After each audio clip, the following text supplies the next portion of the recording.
you manage to evoke places and people with such intimacy and accuracy. How do you do that?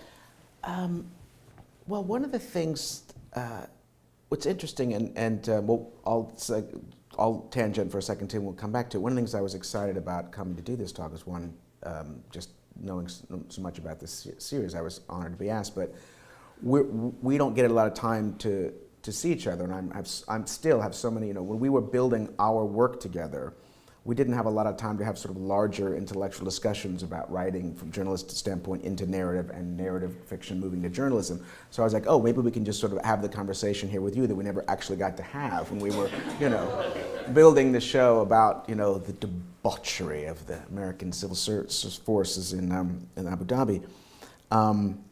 But in essence, the short answer is, as Edward Albee would say, there's always an element of black magic and voodoo, and I used to think that was sort of pretentious, but it is actually, of course, true.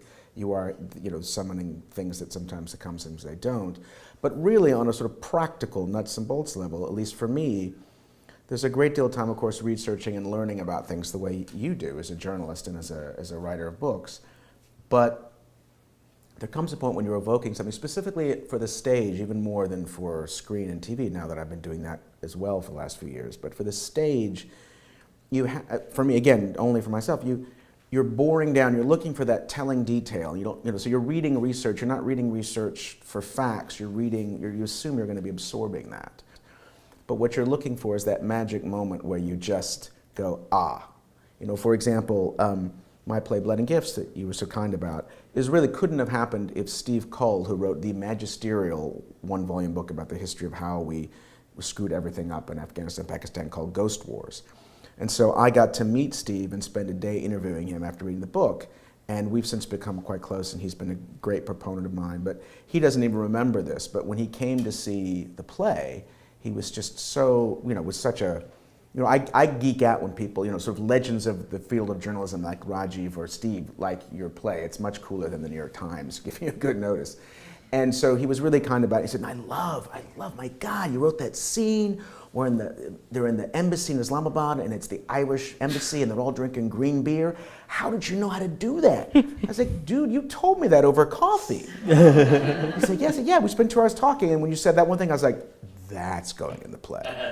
Because you're looking for those moments, and so you have that aspect of what I'll put in quotation marks, research, but also, and again, it sounds so thought out, but in any kind of sort of long form writing, you realize after the fact, you're sort of following your nose, and you're trying to, later you can realize why you were doing something.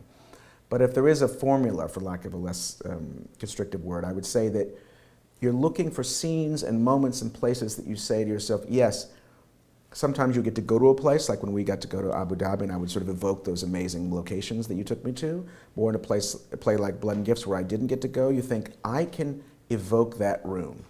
And those people I can evoke. And these people in that room, I can't. So let's build it around that. And sometimes that's in a sort of a macro, and sometimes that's in a micro. So there's a lot of there's that Shostakovich saying that form will set you free. So for me, it's always a sense of the tighter you can, paradoxically, the tighter as a writer you can draw the box, the more liberating it is. Because right before Blood and Gifts, I tried to read this enormous play about rendition and the secret, the black op flights. And this was when this wasn't, was still sort of fresh and horrifying news about 7 or 8, 9 years ago. And I was doing this big commission for the National Theatre in London, which does all my plays over there in the UK. And I spent a year and a half doing this incredible research, traveling all through Egypt, interviewing people who'd been tortured by the CIA and meeting, very sketchy Islamists, mujahideen.